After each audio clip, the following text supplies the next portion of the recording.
Então a gente está com mais um único e o melhor episódio de todos do Podcred, o podcast oficial da Brasilcred. E hoje nós estamos aqui na mesa nada mais, nada menos do que com Davi Machado. Opa, pessoal, é uma honra poder participar novamente aqui. E agora, né, falando um pouquinho sobre aquilo que é a locomotiva do Brasil, que é o agro, né? E as pessoas que trabalham no agro vão gostar muito desse episódio. Para falar de agro, nada melhor do que um dos nossos convidados especiais aqui, um dos mais especiais para mim, Glauco Rafael, que foi 2 vezes vice-prefeito de Combinado Tocantins, 1 vez vereador, e tem uma grande carga aí para poder falar sobre o assunto quando é crédito e quando é rural, né? Então, Glauco, se apresenta pro pessoal aí, fala um pouquinho sobre a sua história. Olá, tudo bem? Quero agradecer primeiramente a Deus, né, por mais essa oportunidade, agradecer ao nosso colega Hermes Fernandes, nosso parceiro Davi, amigo de todas as horas, agradecer a todos que estão nos acompanhando nesse momento. Hoje vamos falar sobre o crédito rural, a importância do crédito rural, a importância do recurso para a agricultura familiar, a importância do recurso para a agricultura empresarial. Como o Davi falou, né, a locomotiva que movimenta, que alavanca o nosso país é o agro. É mesmo, né? Sem falar que a gente o tempo todo está conectado com o agro, né? Claro, né? Verdade. Na mesa da nossa casa, no supermercado. Na roupa que vestimos. Pensa o Brasil sem o agro se movimentando. Como que seria, hein, Glauco? Pois é, de suma importância o agro em todas as áreas das nossas vidas, né? Isso. Então, para você que é fazendeiro, que é produtor rural, que pensa, ou até mesmo tem uma terra, né, que ela está improdutiva, pensa em produzir. Esse episódio foi feito aqui pensando para você. E é claro que existe muitas linhas de crédito, existe muito incentivo do governo, né? Isso existe há vários anos, porque a ideia do governo em si é fazer com que o produtor ele produza ainda mais, né, para distribuir, para a gente comer na nossa casa e também para vender para o mundo, porque o Brasil hoje é um grande produtor, né, e exporta aí vários. Você consegue assim falar para nós assim da produção, o que mais sai assim no agro, o que é importante hoje, porque eu sou um pouco ignorante nisso. Eita, a importância do agro hoje ela está em todas as áreas, né? Tanto Sim. O pequeno agricultor, que é o agricultor familiar. Hoje as estatísticas aí falam que 70% do alimento que vem para as nossas mesas, ela sai lá da agricultura familiar. Eita. Né? Os grandes, muitas das vezes os grandes, eles exportam.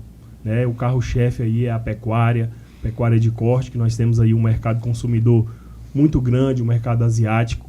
Né? E aqui falando a nível de Brasil, né? O governo acaba de lançar um novo plano safra, tanto da agricultura familiar, que está aí no montante de 78 bilhões, esse plano safra que inicia agora em julho e termina em junho do próximo ano. E liberou também para a agricultura empresarial, que é o médio produtor, um montante aí de mais de 500 bilhões de reais. Eita. Que somando tudo dá 594 bilhões para fomentar a produção agrícola e pecuária do nosso país. E tem muito produtor que produz e não sabe que tem condição de captar recursos para poder viabilizar e crescer o negócio dele, né, Glauco? Existe isso, não? Existe. Nós temos aí percorrido aí várias regiões, vários estados, né, levando informação aí para o homem do campo, igual você acaba de falar, né? Muitas das vezes ele não sabe que ele tem esse direito de estar usufruindo de um crédito que é subsidiado pelo governo. Hoje nós temos várias linhas de crédito que a taxa de juro acompanha a Selic, que está em torno de 15% ao ano, que já fica bem elevado para o homem do campo.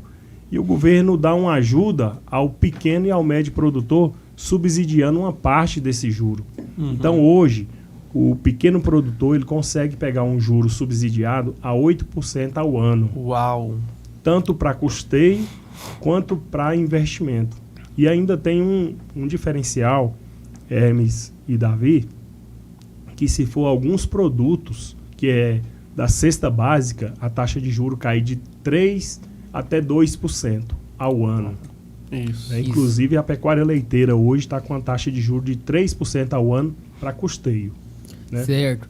E na sua análise, assim, agora que está chegando um plano safra, mas o crédito rural, né, tanto o crédito quanto a prorrogação rural, eles passou por um tempo difícil agora, né, não estava liberando recursos. Como é que foi essa estação que o crédito rural passou aí? E como foi para os produtores rurais, né, tá passando por essa dificuldade, você que está lá, como diz, ao lado do homem do campo, né, ao lado da pessoa trabalhadora, ao lado daqueles que locomovem de verdade o nosso país e aqueles que alavancam a economia brasileira, que nós somos referência no agro. Então, você que anda ao lado do homem do campo de verdade, qual foi os principais pontos negativos que teve com essa falta de recurso para custeio, que teve com essa falta de recurso aí, tanto para o crédito rural quanto para a prorrogação de dívida rural nos últimos meses aí?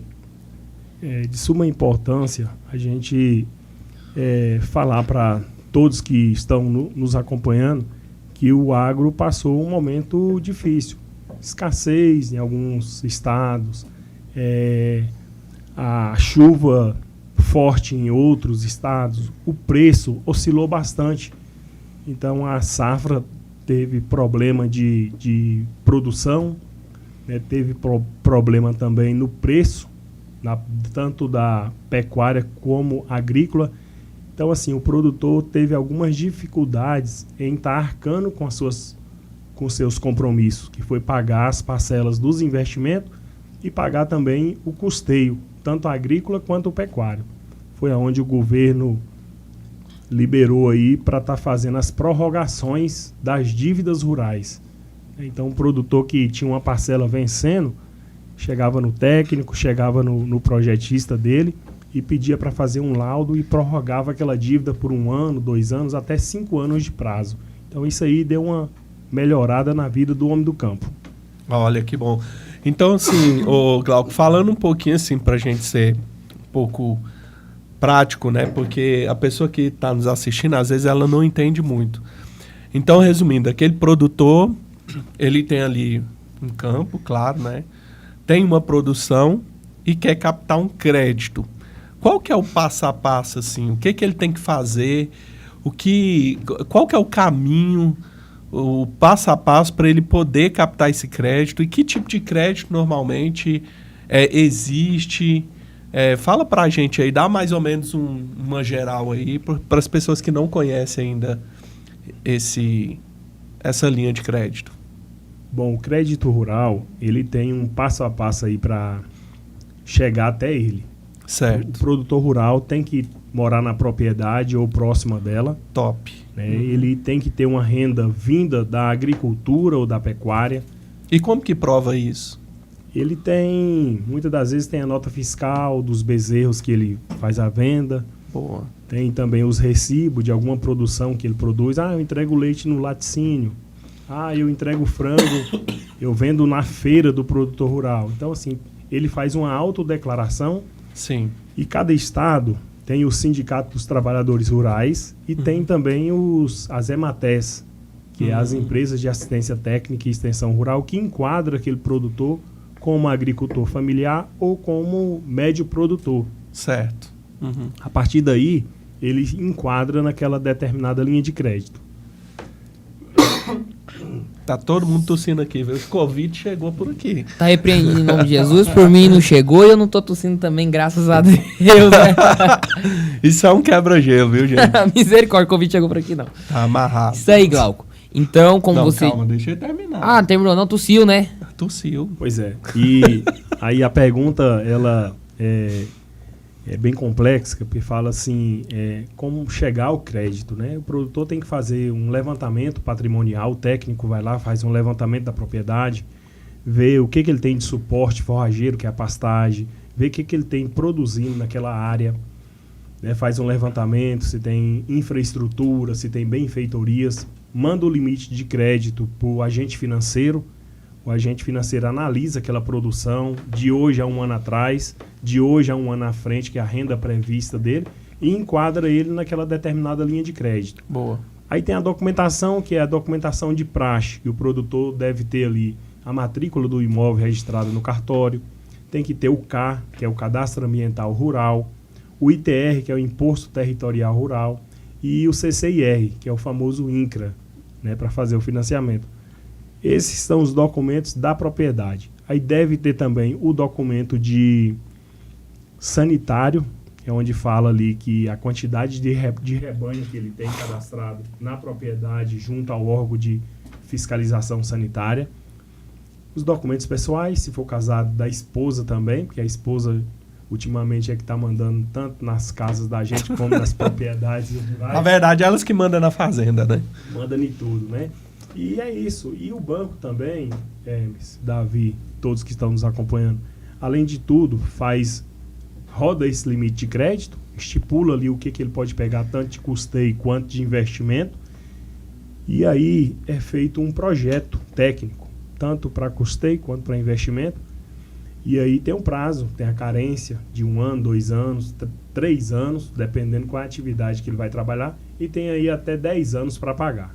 Certo. Então é excelente, e o banco quer uma garantia, ou que seja um avalista, ou que seja o penhor da safra. Sempre ele pede essa garantia, isso é de praxe? De praxe. O banco, os agentes de crédito, os bancos, as cooperativas, elas querem uma segurança. E quando você fala em penhor, o que exatamente é, assim, para as pessoas que não estão muito habituadas a esse... O penhor cedular, o penhor rural, ele pode ser o penhor da lavoura que ele está produzindo, ou o penhor pecuário.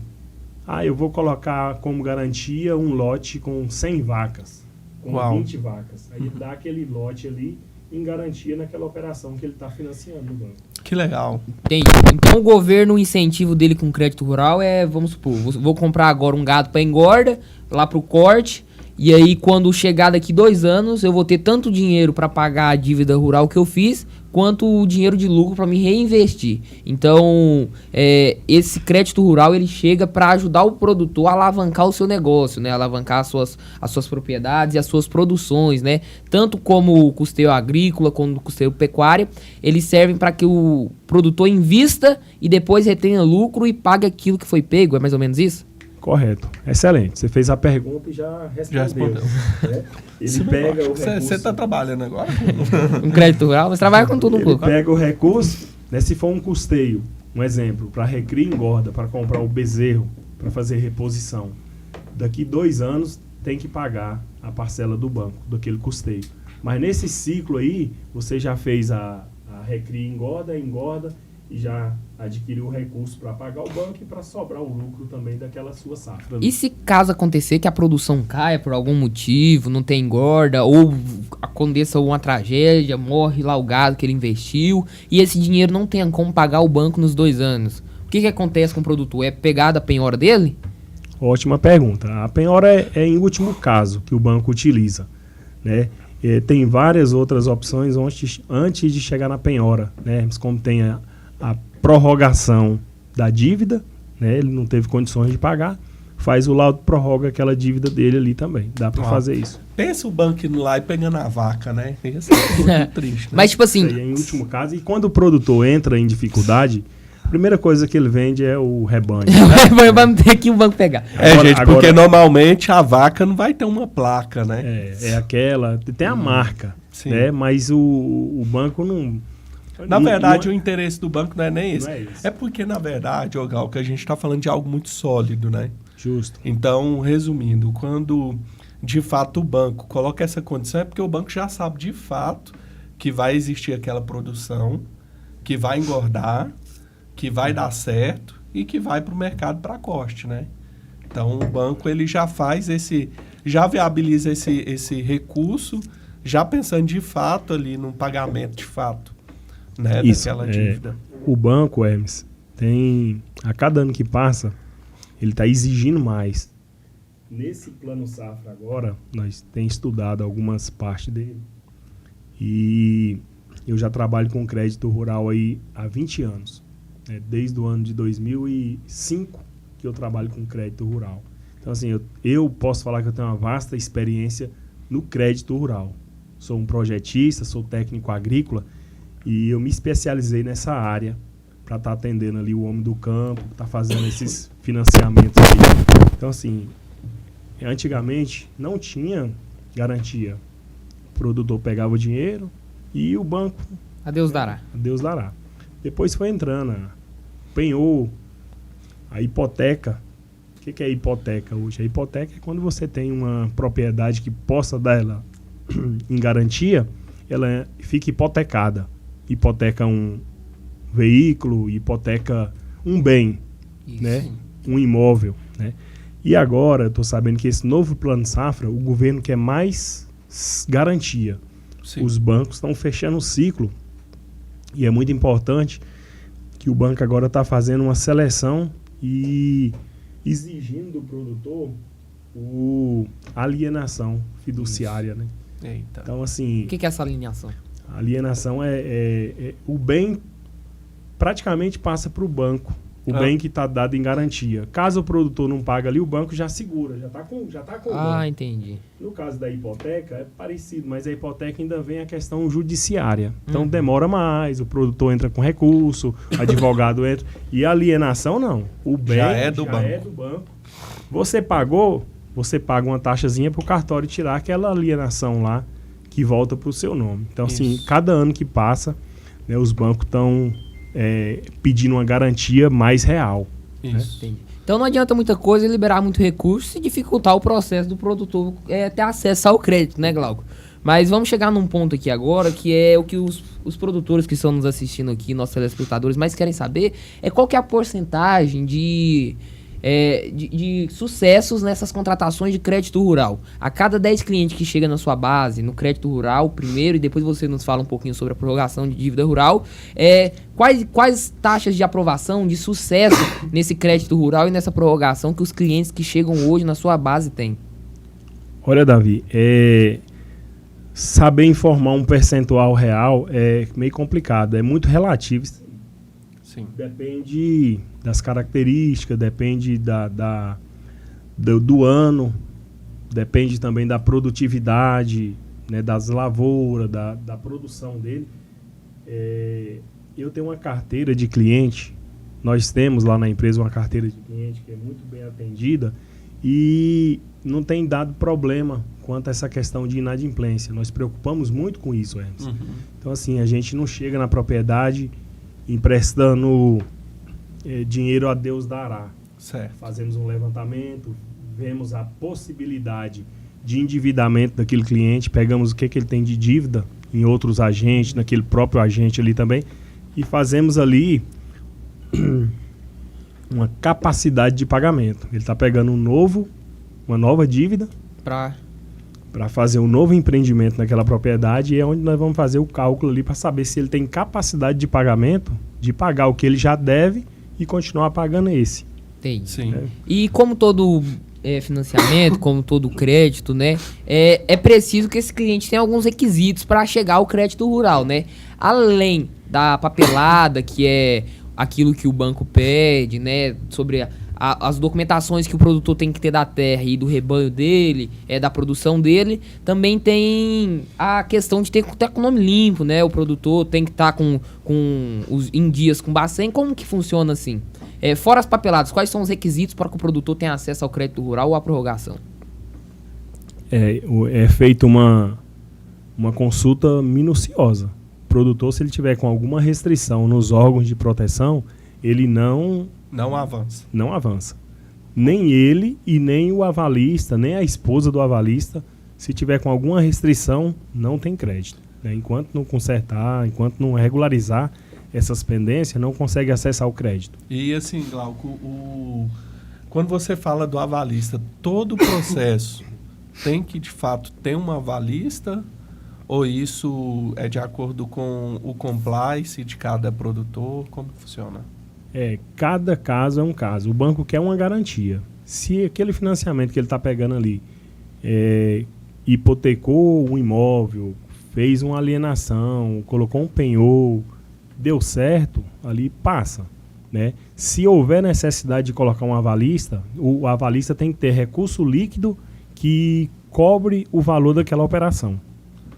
Então o avalista ele tem que demonstrar poder de pagamento também. Tem. Né? Não é só qualquer o nome. um, não. Não pode colocar a sogra. Eu vou lá e coloco a minha sogra. Pode até colocar a sogra, mas desde que ela tenha recurso líquido. Olha que tem muita disponível. gente colocando sogra aí. Inclusive, né? teve um cliente que chegou pra nós, né, Glauco? Não fala os caras, não. Ele colocou lá a sogra dele como avalista e pedia, pelo amor de Deus, gente, vamos reprorrogar essa dívida uma semana. Chegou de última hora na nossa base, né?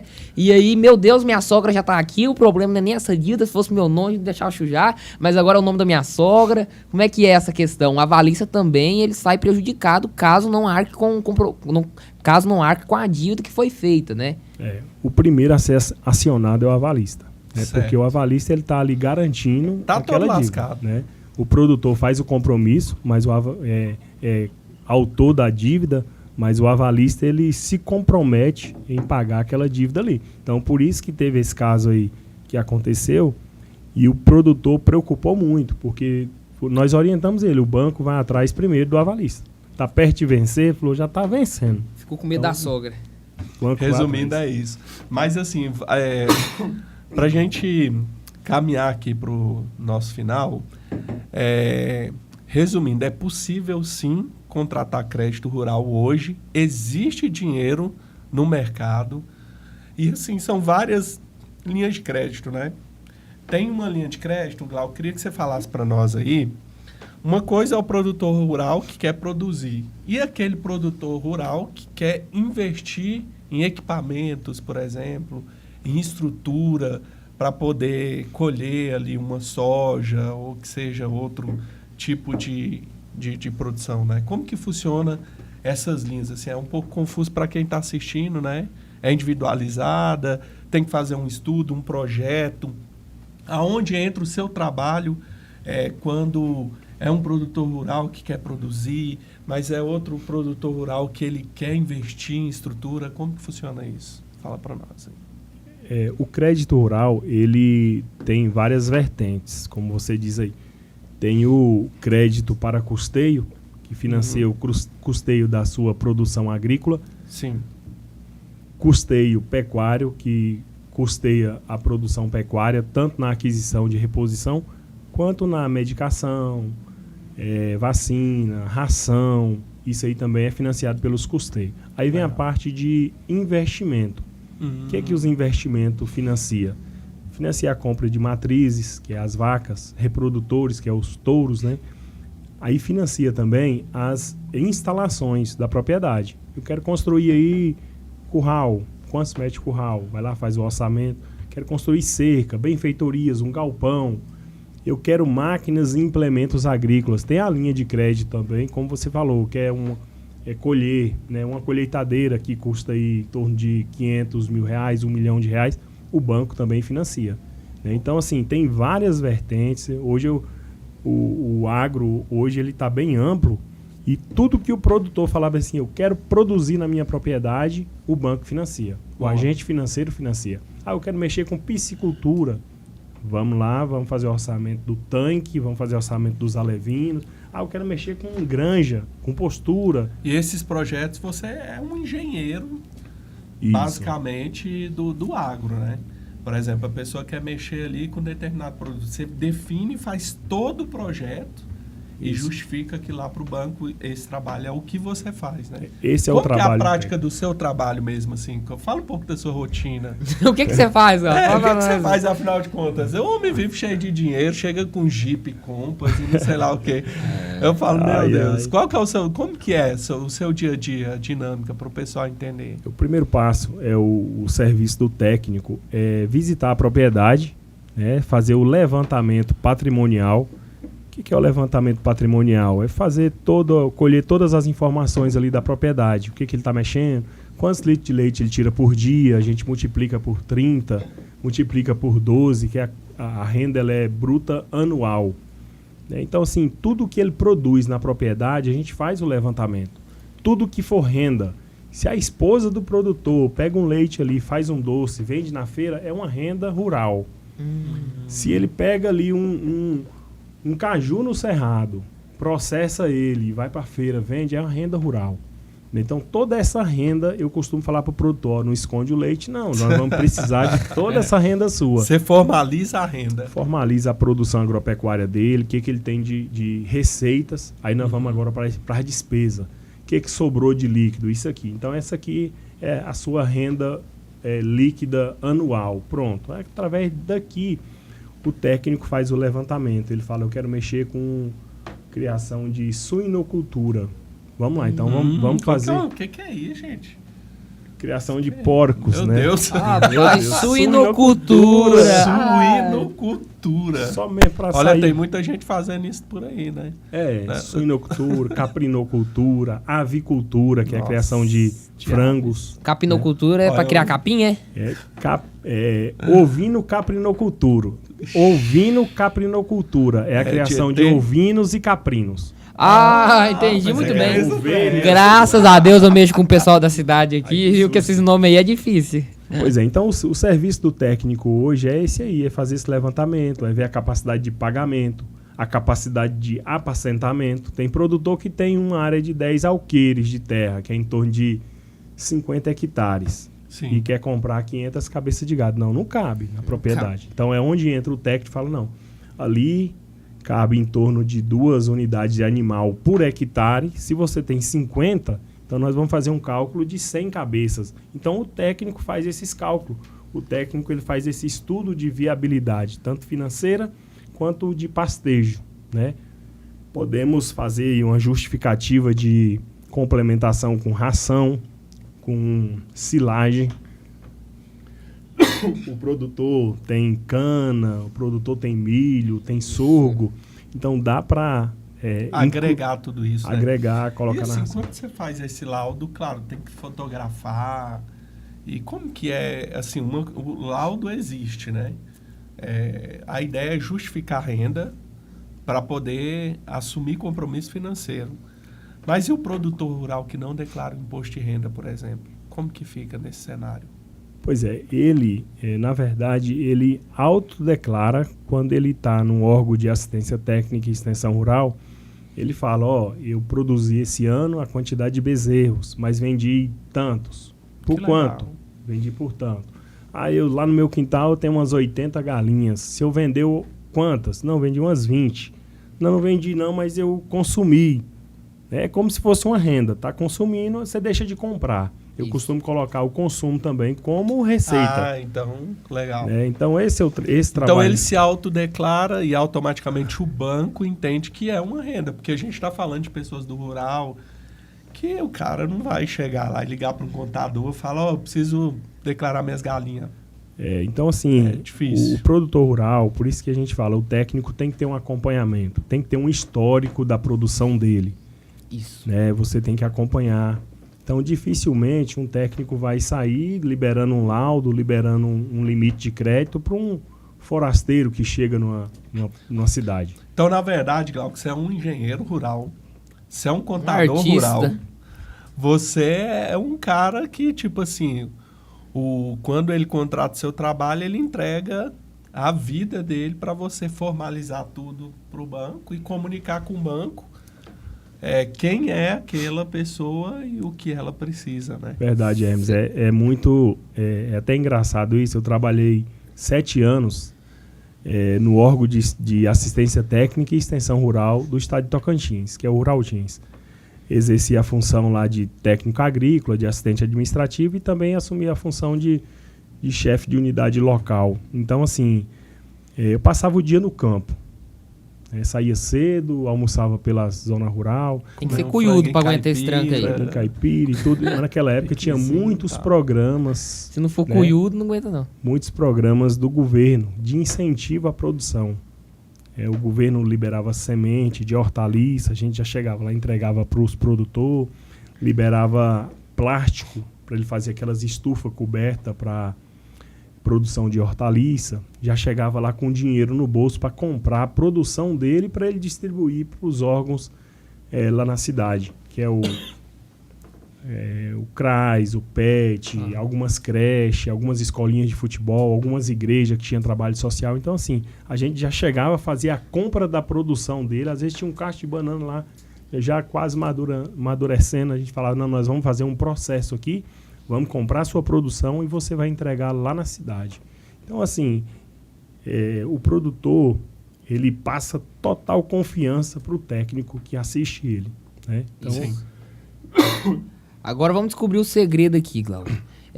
O que é mais difícil? Trabalhar com o pessoal do campo ou com o pessoal da cidade? Vamos comparar isso com os cabelos. Você conta a verdade pra nós aqui. Você pinta o cabelo de preto ou não? Se você não pinta o cabelo de preto, então quer dizer que trabalhar com o pessoal da cidade é mais difícil, viu? Porque olha os cabelos do rapaz aqui, ó. Você tá com cabelo pretinho. mas a idade, né? A idade. Criativo. Ó, estão me chamando de idoso por aí, mas não tem nada de idoso. Mas realmente trabalhar com bicho é mais fácil. É mais fácil, né? Não, mas depende, ó. Você tem que fazer a documentação, você tem que ser um contador, você tem que ser um projetista, você tem que ser um artista. Também dá um trabalho aí, não é? Mas na verdade, sabe uma coisa que eu vejo? Eu posso estar errado, o Glauco pode me corrigir aqui. Eu acho que o pessoal do campo, ele confia mais, ele entrega o processo. Entrega. Ele abre o jogo, ele conta uma história. Muitas das vezes você tem que ser um psicólogo, você ajusta até o casamento que tá ali. Você chega, faz uma oração. Mas não é um mar de flores não, né, Glauco? Porque você também tem uma responsabilidade, naquele crédito que você aprova como avalista, você tem uma responsabilidade legal sobre aquilo, né? Até te afeta caso você faz uma avaliação errada, não é? Como que é as dificuldades desse serviço de avalista, de técnico, de projetista? Conta pra nós aí. É uma grande responsabilidade. Não vamos isentar a responsabilidade do produtor dele estar pegando aquele compromisso ali e ter que arcar com a despesa, mas o técnico que assina o projeto, ele também tem responsabilidade. Sim. Muitas das vezes o produtor está procurando um avalista, ele fala assim, mas você não pode ser meu avalista? Eu falo, eu já estou sendo, eu já estou assinando seu projeto. Então, assim, a responsabilidade também é do técnico. Isso. Nós temos essa preocupação aí de ter uma carteira de clientes que a gente confia e que não dê problema nem para o banco, porque a partir do momento que ele deixa de pagar, que ele fica inadimplente, ele prejudica os outros produtores. Certo. E quando chega um certo percentual de inadimplência, o Falta crédito recurso, né? subsidiado, ele trava. Então, Sim. trava para todos, né? Certo. E a taxa de juros, como é que funciona? Tem diferença tanto para o custeio agrícola quanto para investimentos na infraestrutura da fazenda? Tem uma diferença entre esses custeios, tanto agrícola, pecuária ou para infraestrutura? Como é que funciona essas taxas de juros? Ótima pergunta, viu, Davi? É a questão da diferença do juro, da taxa de juro. Hoje, o Plano Safra que está vigente é o Plano Safra 2025/2026. Iniciou agora dia 1º de julho de 2025 e vai até 30 de junho de 2026.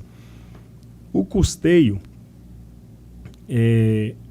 para pecuária e para produção agrícola de grãos, o Pronaf é em torno de 8% ao ano. Com alguns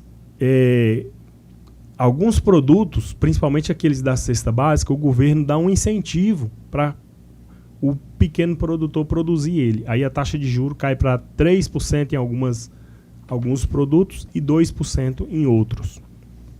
Certo. Já o investimento, ele sai a 8% ao ano, a taxa de juros, para o pequeno produtor. Já para o médio produtor, que é enquadrado no Pronamp rural, ele é 10% ao ano. Tanto o custeio quanto o investimento. Então tem uma diferença boa entre as taxas de juros aí de tanto um para o outro, né? Isso. Tem. Vamos encaminhar agora para o nosso final, né, Glauco? Eu queria que você deixasse uma última mensagem aí eu queria que você comunicasse com os dois públicos. Aquele produtor que, pelo que eu entendi, o seu trabalho é ir para a fazenda, para a roça, encontrar aquele produtor que às vezes ele tem uma terra, produz, e ele não tem nem noção que pode ter um recurso, um capital para potencializar e multiplicar aquele negócio dele, né? Então, eu queria que você... O que você falaria para esse produtor ainda que não conhece, que não sabe, ou às vezes tem até medo de contratação, e também para aquele produtor rural que já fez algum investimento e pensa que não pode fazer outro, ou às vezes está agoniado que tem muita dívida, enfim. Dá umas considerações finais aí para a gente avançar pro final. Primeiro, agradecer pelo convite, né? do Hermes, nosso colega Davi, dizer que estamos sempre à disposição para atender. Somos ali parceiro da Brasilcred e a Brasilcred Rural. Então, o produtor que hoje tem necessidade de obter um crédito rural, um crédito agrícola, um crédito pecuário, entre em contato com a Brasilcred. A Brasilcred vai estar fazendo um levantamento, vai estar buscando a sua documentação e vai estar me enviando para que eu possa estar fazendo uma visita técnica. Essa visita eu vou a campo, fazemos aí um levantamento patrimonial do produtor. Desculpa, gente. E enviamos aos agentes financeiros. Hoje, nós podemos aí estar operando com alguns agentes de crédito, né? Não sei se eu posso citar nomes de alguns bancos, mas... Pode, claro. O Banco do Brasil hoje é o carro-chefe, o do agronegócio. Nós temos o credenciamento lá, podemos fazer o crédito rural para o Banco do Brasil. Temos também cooperativas de crédito que a gente trabalhamos também.